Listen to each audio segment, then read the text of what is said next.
নমস্কার শ্রোতা বন্ধুরা, স্পিরিচুয়াল অ্যান্ড মোটিভেশনাল অ্যাডভাইস চ্যানেলে আপনাদের সকলকে স্বাগত জানাই।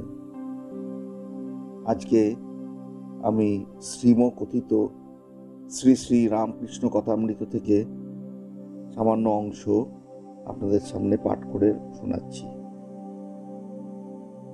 অহংকারই বিনাশের কারণ ও ঈশ্বর লাভের বিঘ্ন। সকলে বসিয়া আছেন, ক্যাপ্টেন ও ভক্তদের সহিত ঠাকুর কথা কহিতেছেন। এমন সময় ব্রাহ্ম সমাজের জয়গোপাল সেন ও ত্রৈলাক্য আসিয়া প্রণাম করিয়া আসন গ্রহণ করিলেন। ঠাকুর সহাস্যে ত্রৈলাক্যের দিকে তাকাইয়া কথা কহিতেছেন।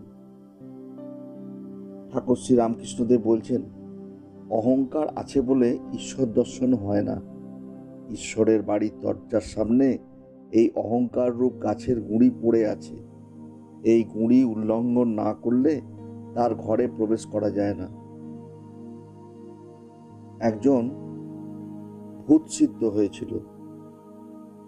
সিদ্ধ হয়ে যাই ডেকেছে অমনি ভূতটি এসেছে। এসে বললে, কি কাজ করতে হবে বলো? কাজ যেই দিতে পারবে না অমনি তোমার ঘাড় ভাঙব। সে ব্যক্তি যত কাজ দরকার ছিল সব ক্রমে ক্রমে করিয়ে নিল, তারপর আর কাজ পায় না।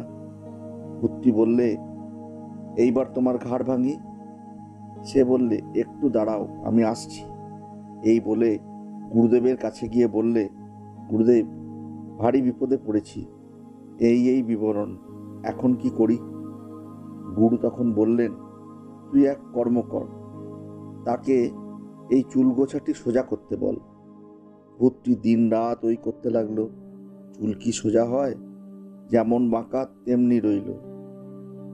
অহংকারও ঠিক তাই, এই যায় আবার আসে। অহংকার ত্যাগ না করলে ঈশ্বরের কৃপা হয় না।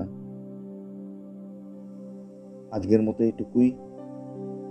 আপনাদের কেমন লাগলো এই অংশটুকুন কমেন্ট বক্সে কমেন্ট করে জানাবেন।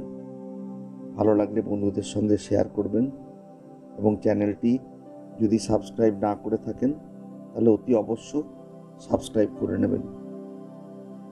আগামী দিনে আবার নতুন একটি অংশ নিয়ে আপনাদের সামনে হাজির হব। ভালো থাকবেন সবাই।